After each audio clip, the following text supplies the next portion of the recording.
Mr. Headley? Yeah. Ryland Headley, lovely. Thank you very much. This is my colleague Jo. We've just got a camera recording as well, just so you're aware. Okay. Yeah. Okay.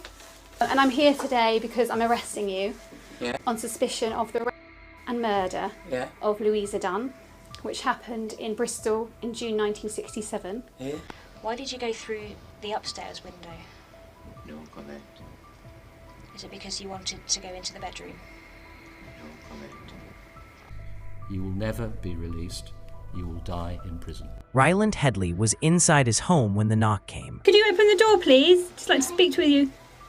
Could you open the door, please? He moved slowly to the door, unaware that the quiet life he'd been living for decades was seconds away from shattering. On the other side, investigators. Not asking questions, not searching for information. They already knew, and they were there for him. After a moment of hesitation, the door opened, and the past finally caught up with him.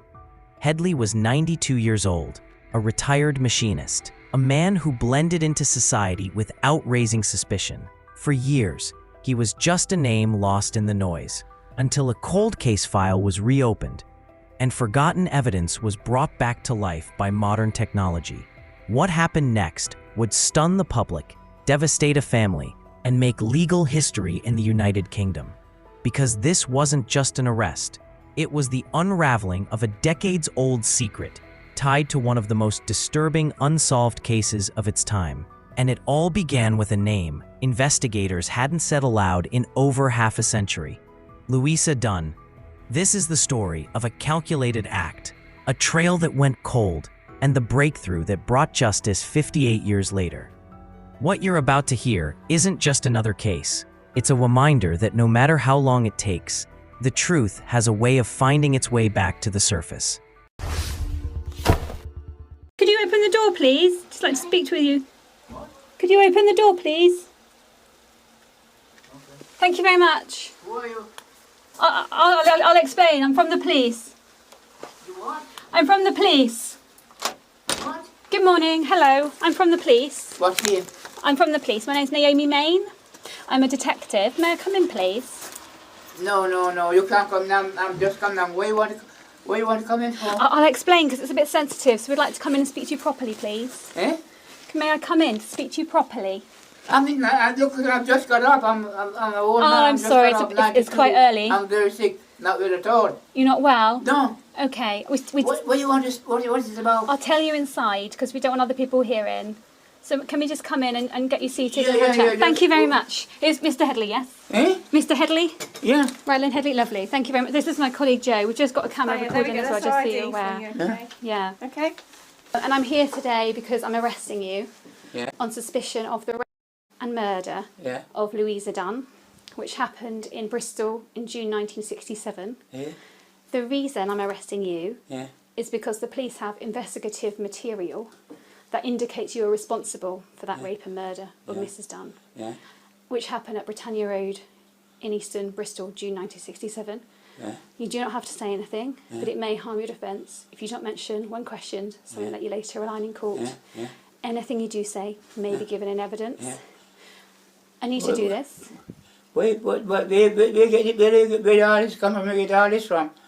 We have investigative information, so we have material that suggests that it's yourself, and we need to basically arrest you and take you to the custody so that we can conduct an interview with you, so we can hear, your event and interview about it.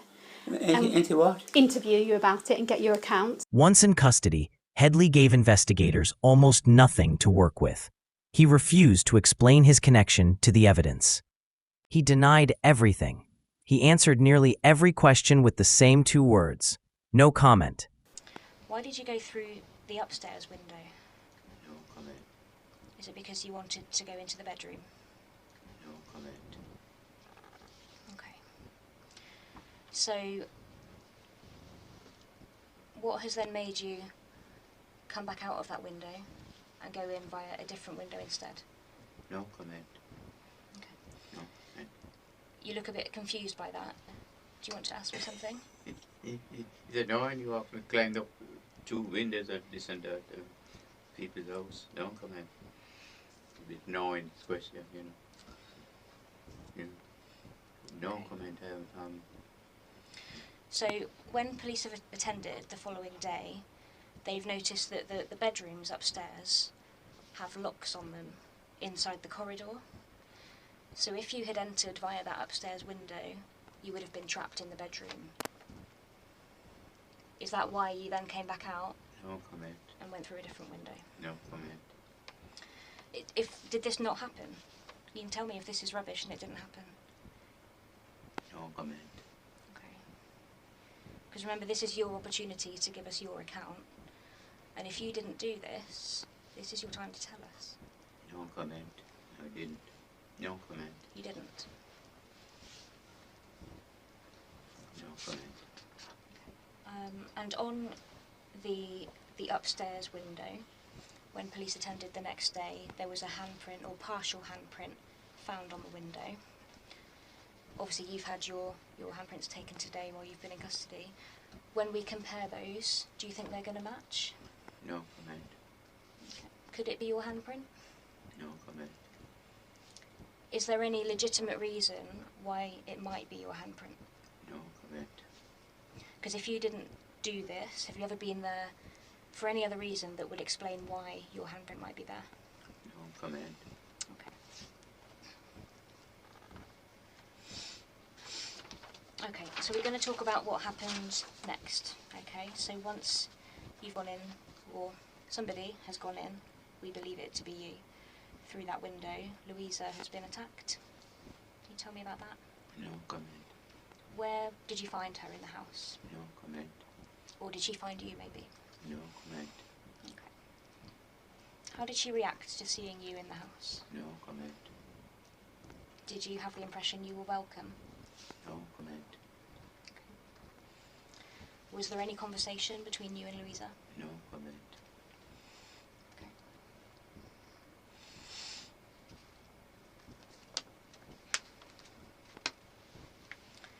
Was she expecting you? No comment. There were a number of people nearby who heard a scream in the early hours of the morning. No comment. Did Louisa scream? No comment. What made her scream? No comment. Can you tell me how Louisa died? No comment. Did she die as a result of your actions? No comment. And if so, what were your actions? No comment. Was it an accident? No comment. He said nothing about Louisa, nothing about that night. But now, his silence would no longer protect him. In June 2025, the trial began at Bristol Crown Court. Jurors heard the full story. The scientific evidence, the palm print, the DNA, the parallels between what happened in 1967 and what happened in Ipswich a decade later. The courtroom sat in heavy silence as experts laid out the evidence. But before we get to that unforgettable courtroom moment, you might be asking yourself, who exactly is Ryland Headley? Who was Louisa Dunn? What happened to her all those years ago? And what kind of evidence could possibly link a man in his 90s to something that happened in the 1960s? To understand the full weight of what unfolded, we need to go back to 1967. Back to a time when forensics were primitive, when cases could go cold overnight, and when someone like Ryland Headley could simply vanish into ordinary life. So let me take you there. And once we've uncovered the chain of events that set everything in motion, we'll head straight back to the day Ryland Headley stood before a judge as the truth finally caught up with him. Ryland Headley lived what many would describe as an unremarkable life. Born in 1932 in the West Indies, he moved to the United Kingdom in the 1950s and settled in Bristol. He worked as a railway machinist, had a family, raised children, and lived in quiet neighborhoods. To anyone who met him, he was polite, soft-spoken, and ordinary. But what no one knew was that Ryland was living with a dark secret, one buried so deep even time itself almost forgot it. In 1967, Louisa Dunn was 75 years old, a widow, independent, respected in her Bristol community. She lived alone in a modest home on Britannia Road. Known for her kindness, Louisa had survived the Great Depression and 2 world wars. But what happened to her inside her own home would send shockwaves through her neighborhood. She was found lifeless in her living room. The scene was horrifying. Police launched a full investigation, canvassing the neighborhood, collecting palm prints from over 19,000 individuals. But despite their efforts, they couldn't find the person responsible. The case would remain cold for decades. 10 years after Louisa's death, Ryland Headley resurfaced in another investigation, this time in Ipswich. He had broken into the homes of two elderly women. Both incidents bore chilling similarities to what had happened in 1967. He was arrested and later sentenced to life in prison, but his sentence was reduced to just 7 years. He served his time. Then he disappeared back into the shadows. Louisa Dunn's case remained untouched, filed away as another unsolved tragedy. In 2023, investigators at Avon and Somerset Police took another look at the cold case. Advances in forensic science had solved countless crimes around the world, so they reopened Louisa Dunn's file, hoping that the evidence might still hold answers, and it did. Her clothing, carefully preserved for over 5 decades, was re-examined. This time, forensic scientists were able to extract a full DNA profile. When it was entered into the system, it matched someone already in the database, Ryland Headley. Investigators dug deeper. They found an old palm print lifted from the crime scene, from a window frame that had been tampered with. When they brought Headley in for questioning in 2024, they took fresh prints. It was a match. The man who had once slipped through their fingers was now cornered by the very science he thought would never catch up to him. The prosecution called it clear, undeniable, and damning. After 2 weeks of testimony, the jury delivered their verdict: guilty.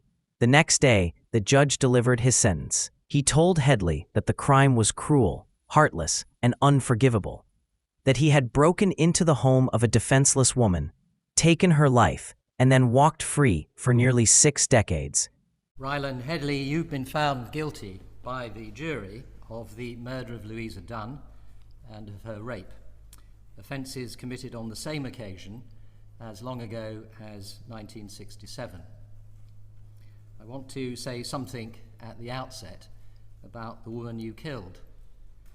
At the time of her death, on the 27th or 28th of June of 1967, Mrs. Dunn was a 74-year-old widow living in her own home at 58 Britannia Road, Easton, Bristol.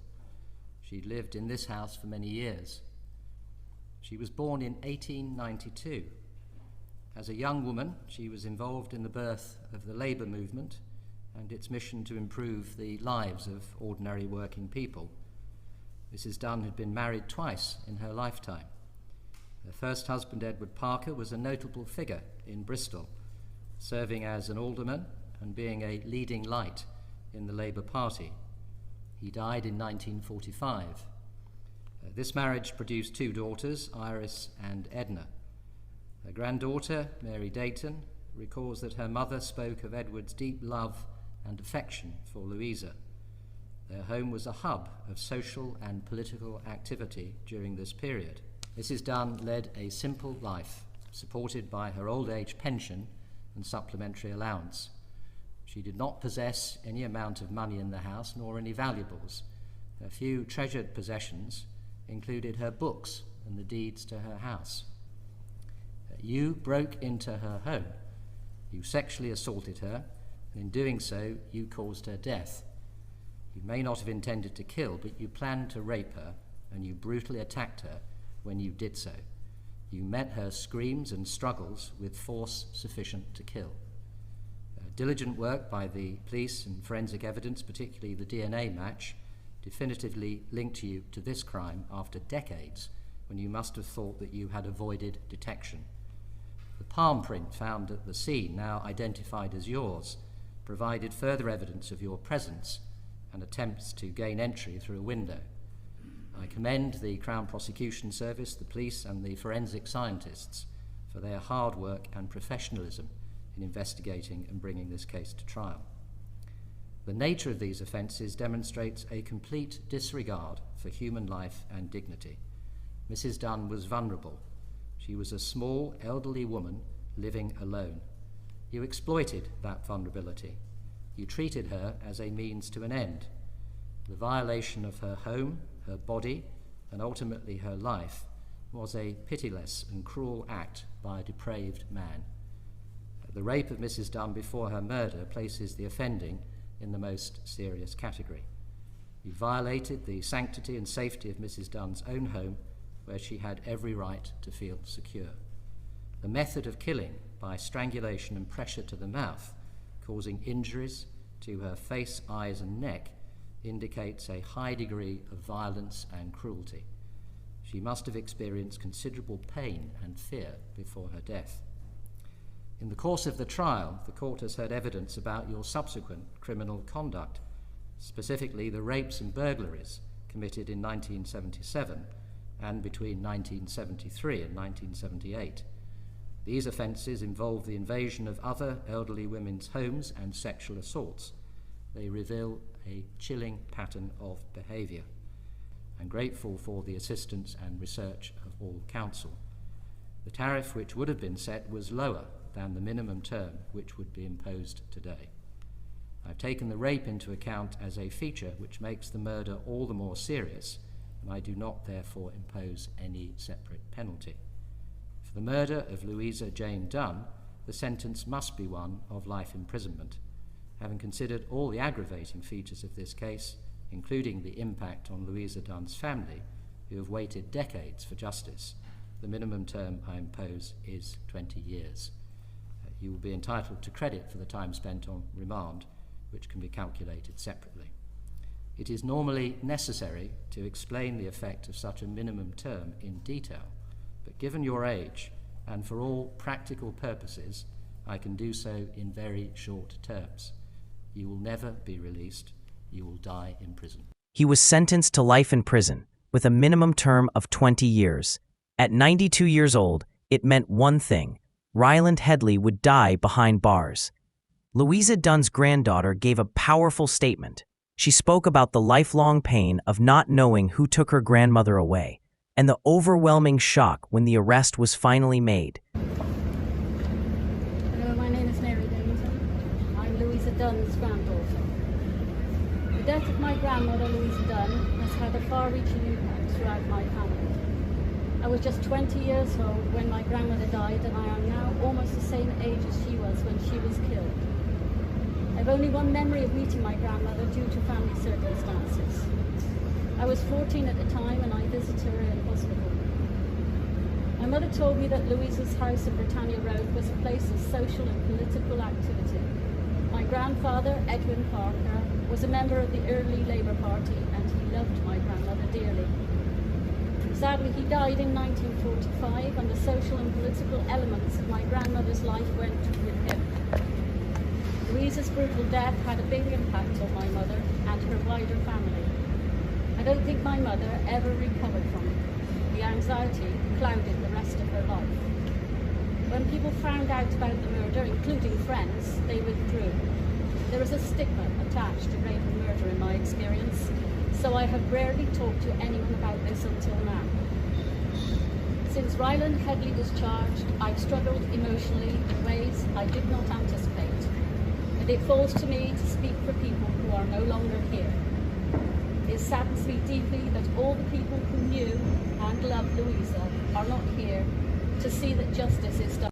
This case became one of the oldest solved crimes in British history. A reminder that no matter how much time passes, the truth doesn't fade. Thanks to tireless investigators, preserved evidence, and the power of forensic science, justice finally caught up with a man who thought he had outrun it. But questions still remain. How many others are living with secrets like this? How many cold cases sit on dusty shelves, waiting for someone to take a second look? Do you believe justice always finds its way, no matter how long it takes? And do you think Ryland Headley going to prison for a crime that happened 58 years ago even makes sense? Let me know your thoughts in the comments below. And if you enjoyed watching this video, support the channel by watching the next video on your screen.